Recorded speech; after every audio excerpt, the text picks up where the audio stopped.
Assalamualaikum warahmatullahi wabarakatuh. Mohon izin Pak Haris, mohon izin perkenalan. Nama Nuraini Taruni Madia NRP 2058011122. Prodi D3 KPN kelas E. Di sini saya akan mempresentasikan mengenai tentang shipment kargo mengenai tentang pengiriman barang forklift sebanyak 100 unit. Langsung saja ke slide yang pertama. Nah, di sini kita akan membahas mengenai tentang perusahaan freight forwarding atau logistik service, yang dimana mengenai tentang perusahaan ini yaitu peranan atau kegiatan perusahaan freight forwarder atau ekspedisi muatan kapal laut menjadi sangat penting karena memudahkan bagi para eksportir maupun importir dalam jasa pengurusan ekspor impor, sehingga diharapkan fungsi dan tanggung jawab jasa ekspedisi sebagai sarana ekonomi dalam mewujudkan sistem pengelolaan pengiriman dan pengaturan barang menjadi efisien, tepat, dan aman dengan memanfaatkan sistem informasi dan teknologi. Selanjutnya di sini kan untuk mengenai shipment kargonya itu pengiriman barangnya melalui laut. Biasanya menggunakan sarana kapal. Yang selanjutnya di sini saya sebagai perusahaan freight forwarding atau logistik dengan nama perusahaan yaitu PT Cahaya Logistik Indonesia, yang merupakan salah satu badan usaha yang bergerak dalam bidang jasa pengiriman barang ekspor yang berada di daerah Jakarta, yang menangani proses kegiatan ekspor dalam jasa pengiriman barang ekspor. Perusahaan ini menangani proses kegiatan ekspor dalam jasa pengiriman beserta dokumen yang diperlukan. Yang selanjutnya, freight forwarding itu melaksanakan pengurusan prosedur dan formalitas dokumentasi yang dipersyaratkan oleh adanya peraturan-peraturan pemerintah, negara ekspor atau negara transit dan negara impor, serta sesuai dengan ruang lingkup usahanya. Freight forwarder juga menyelesaikan biaya-biaya yang timbul akibat dari kegiatan-kegiatan transportasi, baik penanganan muatan dan baik itu penanganan muatan di pelabuhan atau gudang dan pengurusan dokumen, dan juga mencakup tentang insurance dan liability yang umumnya diperlukan pemilik barang.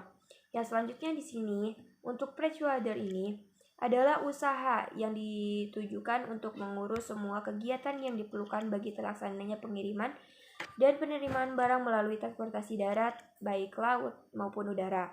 Dan yang di sini kita menggunakan mengenai tentang shipment melalui laut, yang dapat mencakup kegiatan penerimaan, penyimpanan, pengepakan, penimbangan barang, pengurusan, penyelesaian dan penerbitan dokumen angkutan, perhitungan biaya angkutan, klaim, asuransi, penyelesaian tagihan, dan biaya-biaya lain berkenaan dengan pengiriman barang sampai diterimanya oleh pihak yang berhak atau dengan konsignee. Yang selanjutnya freight forwarder itu bertanggung jawab mulai dari barang diterima di tempat pengiriman sampai barang diserahkan di tempat penerima yaitu konsignee, dan akan mengatur pengangkutan menggunakan beberapa moda transportasi seperti yang sudah saya jelaskan sebelumnya, yaitu baik melalui laut, darat maupun udara. Di sini kita hanya menggunakan moda transportasi, yaitu yang dua itu apa? Yang pertama yaitu darat, dan yang selanjutnya itu laut. Dan yang selanjutnya lagi setelah sampai di pelabuhan tujuan, kita menggunakan lagi moda transportasi darat untuk pengiriman barangnya menuju ke gudang importir. Yang dimana untuk pengirimannya itu shippernya itu adalah PT Haris di Jalan Sukses nomor 1 nomor 1, sedangkan konsaininya adalah PT Haris Jalan Maju nomor 1 yang berada di Maluku. Kemudian untuk Freshwater juga dapat bertindak atas nama pengirim barang dan dapat pula atas nama penerima barang. Terus selanjutnya peranan Freshwater dalam dunia angkutan. Dunia angkutan makin penting dan besar peranannya karena terdapat kecenderungan pemilik barang lebih senang hanya berhubungan dengan satu pihak saja, yaitu seperti perusahaan Freshwater ini yang akan mengambil alih semua tanggung jawab sejak barang diserahkan di gudang pengirim sampai barang diterima di gudang penerima, yaitu hanya melalui satu perusahaan atau bisa disebut dengan one stop shipping. Yang selanjutnya di sini ada dokumen-dokumen untuk yang diperlukan oleh perusahaan Freshwater adalah yang pertama adalah Forwarder Bill of Lading atau House Bill of Lading. Yang selanjutnya di sini yang kedua ada Master Ocean Bill of Lading untuk muatan peti kemas yang diangkut secara FCL itu menggunakan kontainer, yaitu full container load. Nah, di sini untuk pengangkutan 100 unit barang kita yaitu forklift. Untuk forklift ini bisa menggunakan kontainer dan bisa juga non kontainer. Dan pengangkutan di sini saya memilih untuk tidak menggunakan kontainer supaya menghemat biaya juga. Selanjutnya untuk lingkup pekerjaan Freshwater sangat berkaitan dengan ketentuan kesepakatan dari Incoterm. Yang selanjutnya di sini kan menjelaskan yang selanjutnya, ada slide selanjutnya, yaitu di sini ada sebelum kita melakukan pengiriman barang. Di sana kita harus melakukan yang pertama itu adalah kontrak perjanjiannya, yang dimana di sini ada kontrak perjanjian angkutan laut, yang dimana pada dimuatnya tanggal berapa. Terus yang selanjutnya ada mengenai pemilik barangnya, yaitu di sini seperti yang sudah saya jelaskan untuk pemilik barangnya yaitu PT Haris di Jalan Sukses nomor 1 Jakarta. Yang selanjutnya di sini ada penyewa ruang kapal atau pemilik muatannya yaitu PT Ripai di Jalan Maju nomor 1 Ambon Maluku. Untuk nama kapalnya di sini LCT Sakura CX. Nah, di sini kita menggunakan LCT, tidak menggunakan kontainer. Yang selanjutnya di sini ada kesediaan kapal untuk dimuatnya tanggal berapa. Sini ada tertera seperti di slide yang saya jelaskan. Terus benderanya Indonesia, posisi kapal saat ini yaitu di Jakarta karena pengiriman muatnya itu kita dari Jakarta. Jenis dan jumlah muatan. Jenisnya itu kan forklift. Di sini forklift Toyota sebanyak 100 unit. Untuk satu unitnya itu beratnya itu berat bersihnya itu 2,5 ton. Untuk uang tambangnya yaitu 200.000 per MT. Dan selanjutnya di sini ada pelabuhan muat. Pelabuhan muatnya yaitu Pelabuhan Tanjung Priuk. Pelabuhan bongkarnya Pelabuhan Ambon yaitu di Maluku. Untuk kondisi kontrak muatannya itu menggunakan Vios. Dan lama hari bongkar atau hari muat dan bongkarnya itu 6 hari atau 6 per day prorate. Selanjutnya di sini ada pengiriman barang. Pengiriman barangnya itu dari PT Haris dan penerima barang yaitu konsaininya adalah PT Ripai. Ada di sini ada asuransi kapal yaitu pemilik kapalnya, asuransi barang atau uang tambang yaitu pemilik barang juga. Di sini ada cara pembayarannya seperti tertera di presentasi saya. Terus ada denda keterlambatan jika pengiriman barang kita melakukan demurrage. yaitu sebanyak 200 miliar per harinya. Jangka waktu di sini ada 25% pada waktu tanda tangan kontrak, 50% pada selesai muat, dan 25% setelah selesai bongkar muat.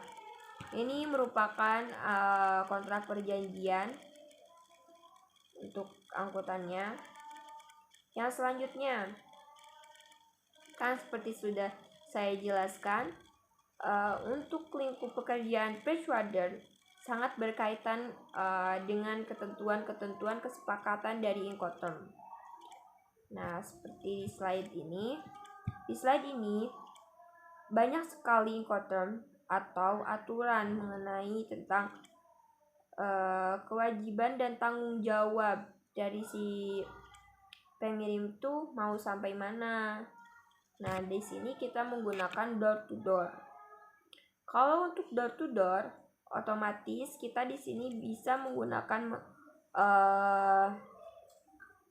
DDP atau juga DPU. Kalau DDP itu delivery duty-paid, dan untuk DPU itu delivery place unloaded. Ini kita menggunakan, di sini kita pilih DDP, kita menggunakan DDP. Untuk Incoterm ini itu berbeda-beda. Untuk Incoterm itu berbeda-beda seperti pada gambar di sini. Itu Incoterm menyesuaikan perjanjian antara eksportir dan importir. Jadi di sini yaitu perjanjian antara PT Haris nomor 1 Jakarta dengan PT Rebani Jalan Maju nomor 1 Ambon. Kalau menyesuaikan antara eksportir dan importir, tentunya juga menyesuaikan daripada harga barang. Baik harga barang dengan menggunakan seperti yang saya gunakan, yaitu mengenai DDP.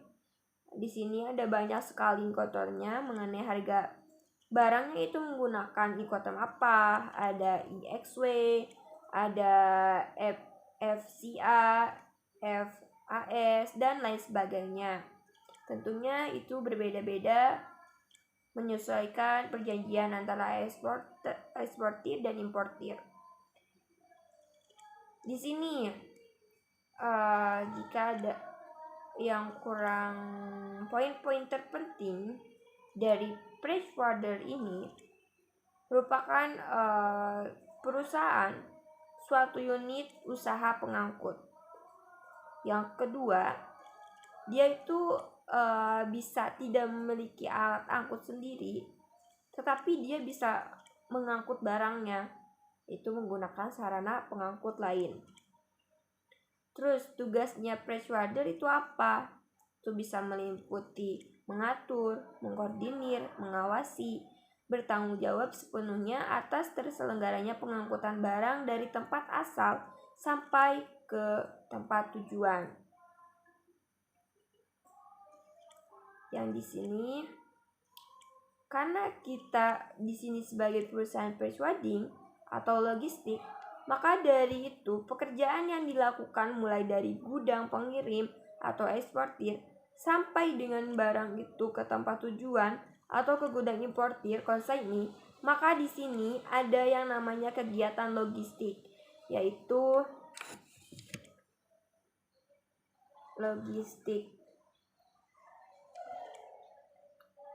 kegiatan logistik yaitu tugas daripada perusahaan Freshwater, yaitu memastikan bahwa barang yang diterima di gudang eksportirnya kemudian di atas palka kapal, setelah dari kapal atau palka kapal itu telah sampai di pelabuhan tujuan, kemudian barang dicek lagi apakah ada yang rusak atau tidak, apakah perlu label tambahan atau lain sebagainya. Jika semuanya aman, maka barang dimuat lagi ke tracking, yaitu dengan trailer, kemudian dikirim ke tujuan akhir daripada barang itu, yaitu dikirim ke tujuan atau sampai ke konsignee atau ke gudang importirnya. Di sini ada prosedur mengenai dokumen ekspor. Tapi di sini yang saya terapkan, yang saya jelaskan di gambar ini, yaitu mengenai tentang prosedur mengenai kalau kita mengirimkan ekspor barang melalui kontainer. Kalau kita tidak menggunakan kontainer, otomatis alurnya juga itu lebih simpel lagi. Karena di sini tidak ada mengenai tentang mengenai tentang seperti pengurusan ke bea cukai. Mengapa seperti itu? Jadi karena kan kalau di gambar ini mengenai prosedur penyelesaian dokumen ekspornya, yaitu pengiriman barangnya secara internasional. Sedangkan kalau kita, karena dari daerah Jakarta sampai ke Ambon atau Maluku ini, dia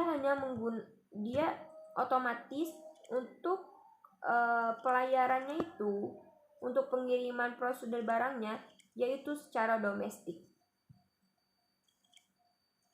Jadi jika untuk domestik, otomatis itu tidak ada mengenai tentang kayak seperti penjaluran, ada mengurusi tentang ke bea cukai mengenai kayak seperti pembuatan SPPB, PEB.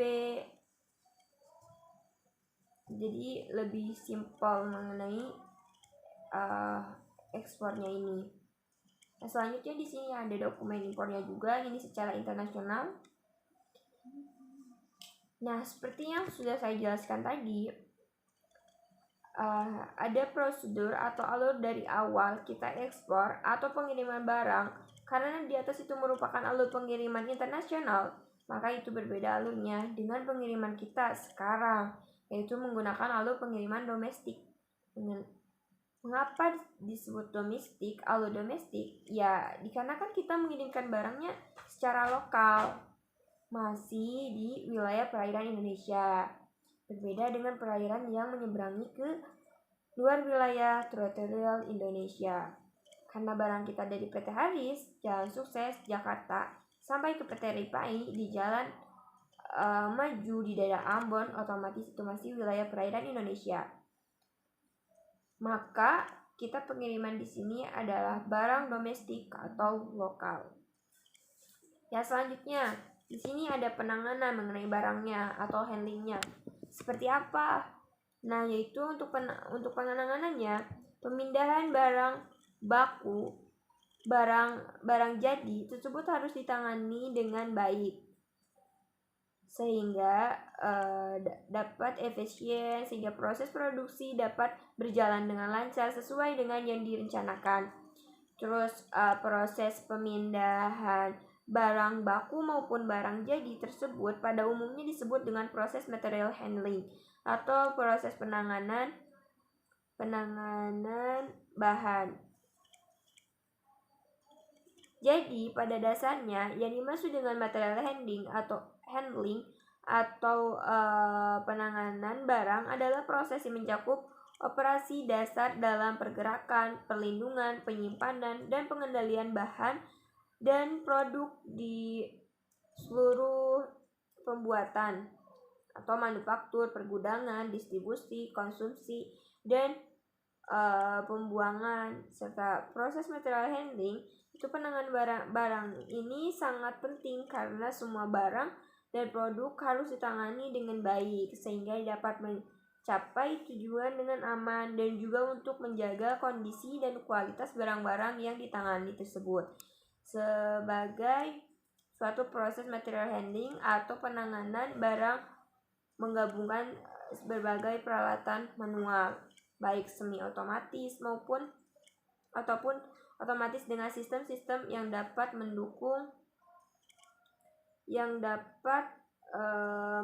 kelancaran fungsi rantai pasokan atau supply chain dan logistik. Seperti yang sudah saya jelaskan di atas mengenai kontrak perjanjiannya, di sini kita menggunakan kapal LCT. Yaitu kapal LCT merupakan sistem kapal yang memiliki fungsi sebagai angkutan laut atau perairan yang dangkal. Kapal ini juga mencakup jenis kapal yang digunakan untuk perang, dan kapal ini terkadang difungsikan sebagai kapal untuk pengiriman antar lokasi atau antar pulau yang bermuatan barang-barang yang berukuran besar, seperti pengiriman forklift kita ini, atau pengiriman alat-alat berat lainnya. Dengan menggunakan kapal ini, maka dijangkau hanya dengan menggunakan kapal biasa.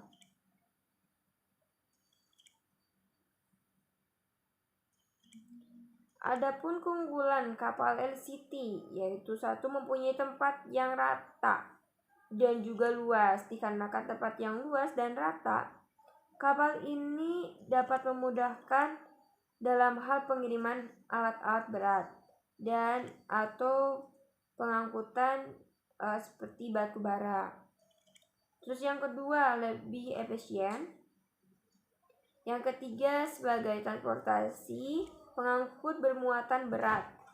Kapal ini juga dapat digunakan sebagai pengangkutan bulldozer dan truk dan lain sebagainya.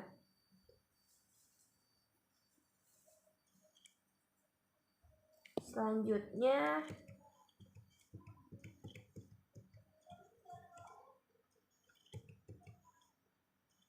di sini ada secara garis besar untuk pengiriman via laut. Via laut ini di sini ada proses untuk pengiriman barangnya, dan yang kedua ada proses kelengkapan dokumen pengiriman barang seperti apa. Jadi setelah kita selesai menggunakan pengepakan atau packing, proses pengiriman barang dengan kapal laut yang kedua yaitu kita diharuskan melengkapi dokumen-dokumen pengiriman barang. Yang dimaksud adalah surat-surat resmi seperti identitas pengirim maupun penerima, juga termasuk data-data pada identitas barang, karena tidak semua barang memiliki jenis, berat, atau tipe yang sama. Dengan begitu, maka proses pengiriman barang ini dilakukan untuk mengetahui kejelasan terhadap barang yang akan dikirim. Contohnya seperti dokumen invoice dan packing list di bawah ini. Di sini tertera untuk description kuantitinya. Di sini kita memuat forklift sebanyak 100 unit. Untuk beratnya, net weight-nya itu 2,5 ton. Untuk 1 unit price-nya atau harganya per tonnya itu 10.345 US dollar. Sedangkan untuk semuanya berarti kita kalikan saja yang 10.345 ini dikalikan 100 unit forklift, maka jumlah total semuanya yaitu sekitar 1.034.500 US dollar. Kita menggunakan Incoterm GDP dari Jakarta, Indonesia. Yang selanjutnya di sini tertera juga mengenai tentang pengirim dan penerimanya. Nah, selanjutnya di sini ada packing list. Di sini tertera mengenai description quantity juga. Terus mengenai berat bersihnya berapa dan berat kotornya berapa. Terus untuk berat kotornya di sini yaitu 2.650 kg atau 2,6 ton. Yang selanjutnya kalau untuk berat bersihnya itu 2,5 ton. Nah, selanjutnya di sini untuk poin ketiga yaitu mengenai proses pengurusan asuransi pengiriman barang. Di sini ada penjelasannya. Yang selanjutnya juga di sini ada yang poin keempat ada proses pengiriman barangnya seperti apa. Dan yang kelima ada proses penerimaan barangnya, yaitu proses selanjutnya itu setelah ada proses pengiriman, tentu akan ada pula proses penerimaannya, di mana proses penerimaannya tergantung pada pilihan pemilik barang atau eksportir saat melakukan perjanjian pengiriman barang pada jasa layanan ekspedisi pengiriman barang. Bila mana eksportir memilih untuk langsung door to door, maka pengiriman barang secara langsung akan dikirimkan sesuai adanya data identitas sang penerimanya. Namun jika memilih untuk mengambil sendiri ke perusahaan ekspedisi pengiriman barang, maka kita hanya menggunakan nomor resinya saja untuk diserahkan kepada petugas ekspedisi pengiriman barang. Demikianlah mengenai proses pengiriman barang dengan kapal laut. Memang proses yang dilakukan tidaklah mudah karena kita harus benar-benar melalui beberapa proses terlebih dahulu. Terlebih lagi, ini merupakan proses pengiriman antar pulau. Yang selanjutnya, seperti yang sudah saya jelaskan sebelumnya, yaitu cara pengangkutannya. Di sini mengenai jenis moda transportasinya. Di sini kan ada 5 mengenai moda transportasi: laut, udara, darat, kereta api, baik pipa. Dan kita itu hanya menggunakan laut dan darat, yaitu laut kapal dan darat adalah trailer atau trackingnya. Yang selanjutnya, di slide selanjutnya di sini membahas mengenai karakteristik moda transportasi.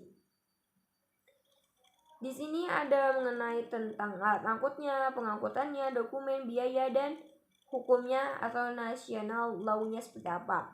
Karena kita di sini hanya menggunakan tentang angkutan laut dan darat, maka untuk alat angkutnya, kalau laut yaitu menggunakan kapal, yaitu pengangkutnya yaitu sebagai carrier atau yaitu perusahaan shipping line, yaitu pelayaran. Untuk dokumennya yang diurusnya seperti yang sudah saya jelaskan di slide pada awal itu mengenai tentang bill of lading. Yang selanjutnya biaya. Untuk biaya itu di sini menggunakan ocean freight, baik itu pre-freight atau collect.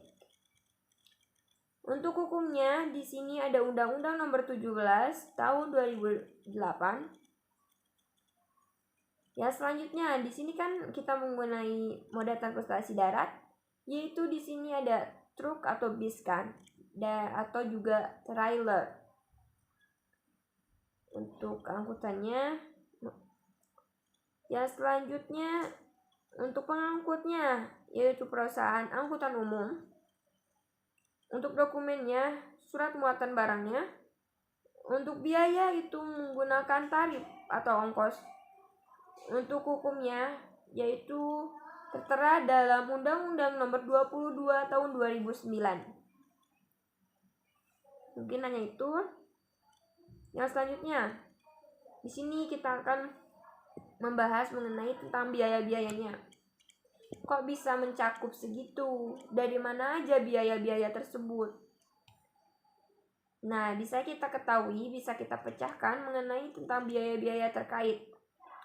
Ada ya, di sini ada biaya pelabuhan.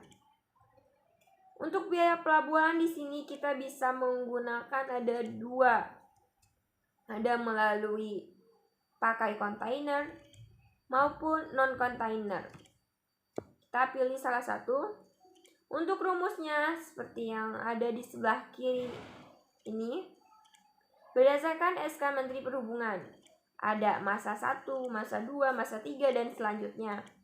Terus ada lolo jika itu menggunakan kontainer. Terus ada gerakan, ada ditambah juga PPN-nya. Terus karena di sini kita menggunakan non-container, maka kita bahasnya yang non-container. Di sini kita masukkan saja, karena di sini kita hanya untuk 1 kali tambah juga atau 1 kali masa 1 hari itu kita insya Allah itu cukup. Kita bisa handling untuk pembongkaran itu untuk sandalnya. Maka dapat kita hitung seperti di rumus adalah 100% dikali tarif dasar. 100% dikali tarif dasarnya di sini adalah 100.000.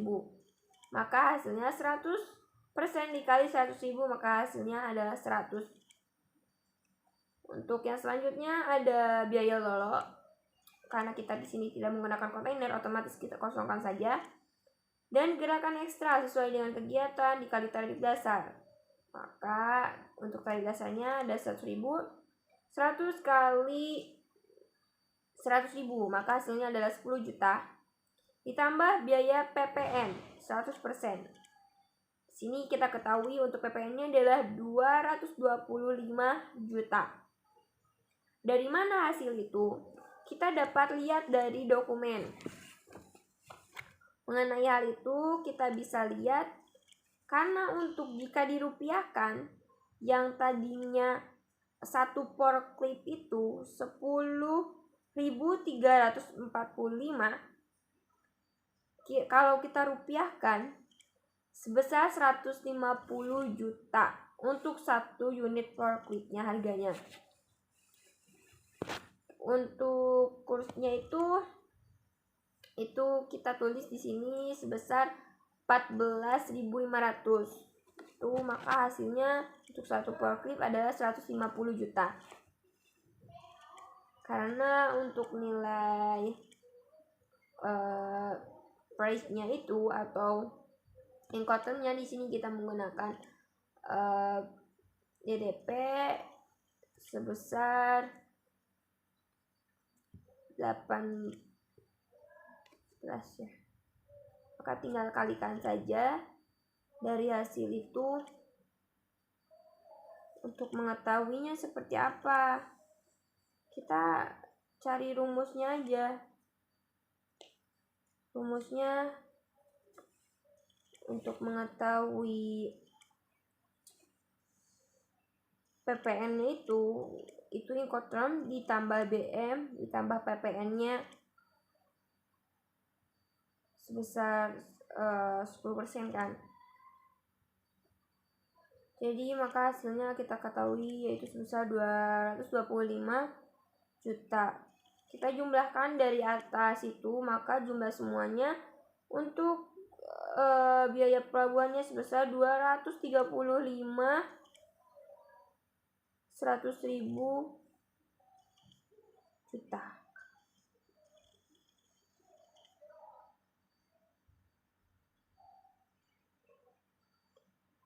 Yang selanjutnya di sini ada biaya pelayarannya. Itu kita menyewa kapalnya. Untuk biaya pengangkutannya yang kita inikan ke eksportirnya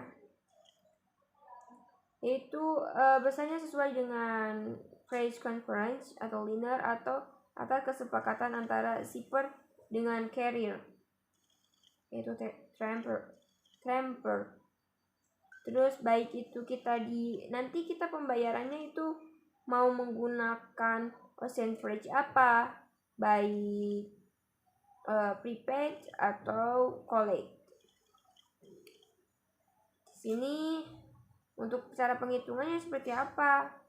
Untuk 1 kilogramnya itu kita kasih harga 7.500 rupiah. Untuk berat per unitnya itu karena di sini 2,5 ton, maka kita kalikan aja. Yang 7.500 ini kita kalikan dengan 2,5 ton. Maka hasilnya adalah 18.750.000. Nah, karena ini untuk satu forklift dan sedangkan kita di sini memuat sebanyak 100 forklift, maka kita kalikan aja 18.750.000 ini dikali 100, maka hasilnya adalah 1.875 juta untuk biaya pelayanannya. Yang selanjutnya di sini ada biaya depo. Itu jika kita menggunakan kontainer. Karena di sini kita tidak menggunakan kontainer, maka kita kosongkan, tidak perlu.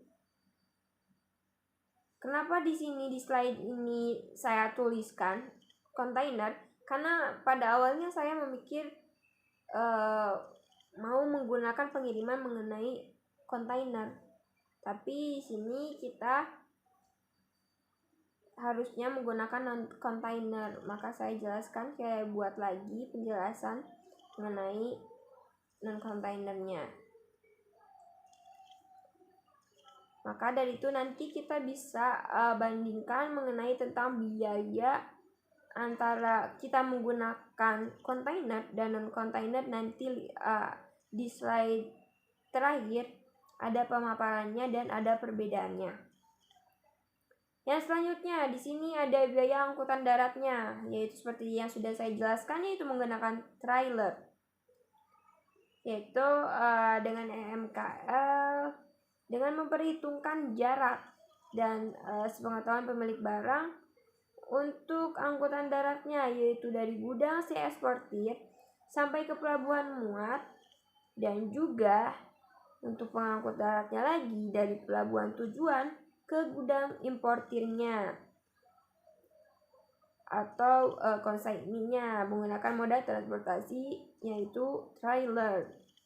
Perhitungannya seperti apa?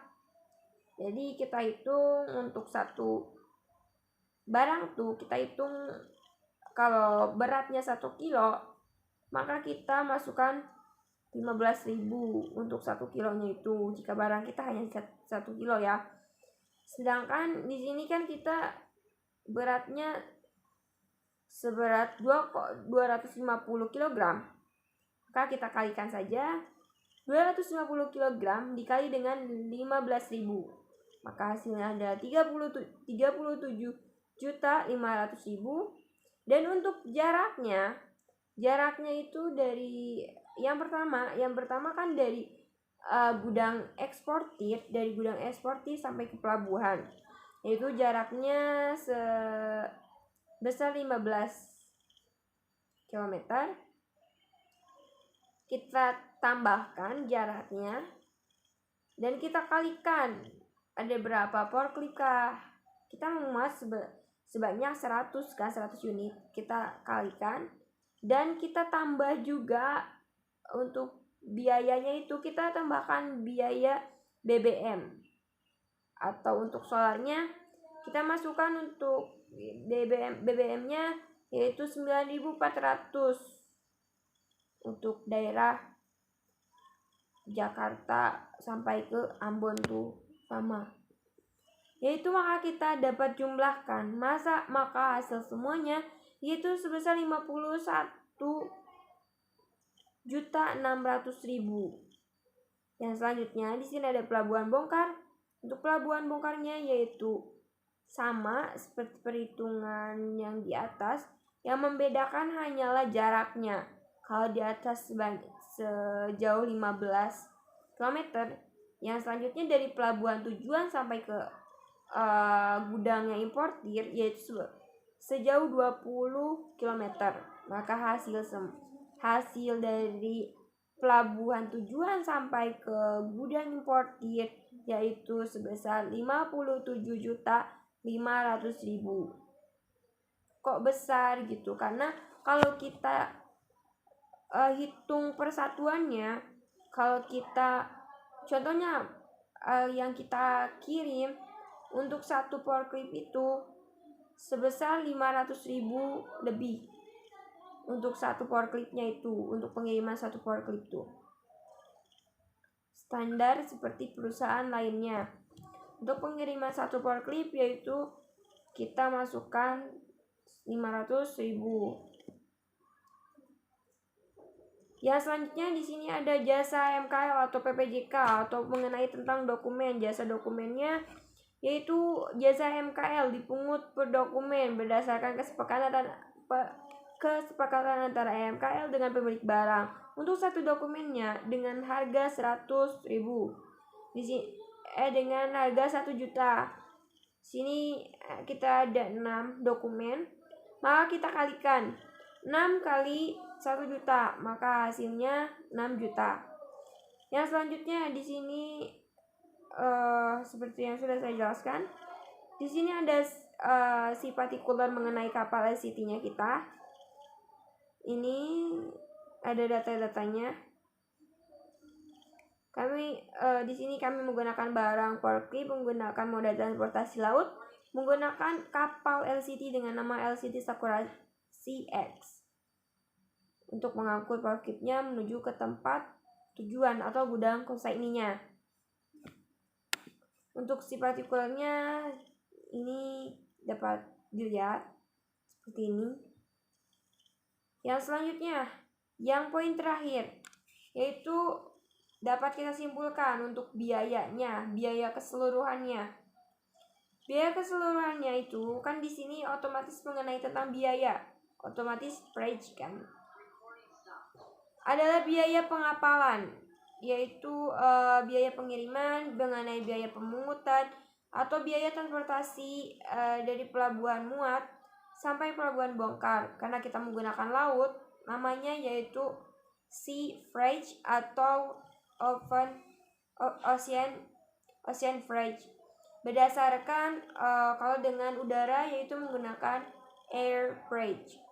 Yang selanjutnya, untuk biaya transportasi itu baik menggunakan laut, darat ataupun udara. Tapi kita di sini kan hanya menggunakan laut dan darat saja, seperti yang sudah saya jelaskan. Di sini ada dua biaya untuk sistem pembayarnya, baik dibayarkan di pelabuhan muat maupun di pelabuhan bongkar. Karena kita sistem pembayarannya menggunakan dibayar barang itu di pelabuhan bongkar, maka di sini kita menggunakan freight collect sesuai dengan perjanjian dari awal antara eksportirnya. Nah, untuk yang selanjutnya, untuk biaya keseluruhannya dapat kita simpulkan dari biaya-biaya mengenai tentang biaya pelabuhan, biaya pelayarannya. Kalau untuk kontainer ada biaya depo, terus yang selanjutnya ada biaya angkutan darat, baik di pelabuhan muat atau pelabuhan bongkar. Terus ada jasa untuk dokumen juga, yaitu PPJK. Terus maka yang selanjutnya kita dapat jumlahkan. Kalau non kontainer kita kurangkan saja, otomatis di sini tidak ada biaya depo. Kalau kontainer di sini kan ada biaya depo. Yang ketiga ini sebesar 325 juta 5.000. Kalau di sini kosong kan untuk non kontainer ini. Kita dapat jumlahkan saja yang di atas ini semua. Jika untuk non kontainer itu sebesar untuk semua dari harga keseluruhan, untuk si eksportirnya ini membayar ke perusahaan kita sebesar 2.226.100.000. Berbeda jika kita menggunakan kontainer, itu lebih mahal, yaitu sebesar 4.551.105.000. So sangat jauh beda sekali kan antara 2 miliar dengan 4 miliar. Yang selanjutnya, di sini ada informasi mengenai tentang pelabuhan tujuannya, yaitu Pelabuhan Ambon di Maluku. Di sini tertera nama pelabuhannya, alamat pelabuhannya, status pelabuhannya apa. Terus jenis pelabuhannya yaitu pelabuhan umum. Untuk Pelabuhan Ambon ini ada kode posnya, telepon, dan lain sebagainya. Dan ada mengenai tentang alur pelayanan dan lain-lainnya. Mengenai panjang, lebar, kedalaman, pasang tertinggi, terendah, terus jumlah dermaga dan jumlah gudangnya. Mungkin hanya itu yang dapat saya sampaikan dari presentasi saya ini. Mohon maaf jika banyak kesalahan baik ucapan maupun tingkah laku saya. Mungkin hanya sekian. Wabillahi taufiq wal hidayah. Wassalamualaikum warahmatullahi wabarakatuh.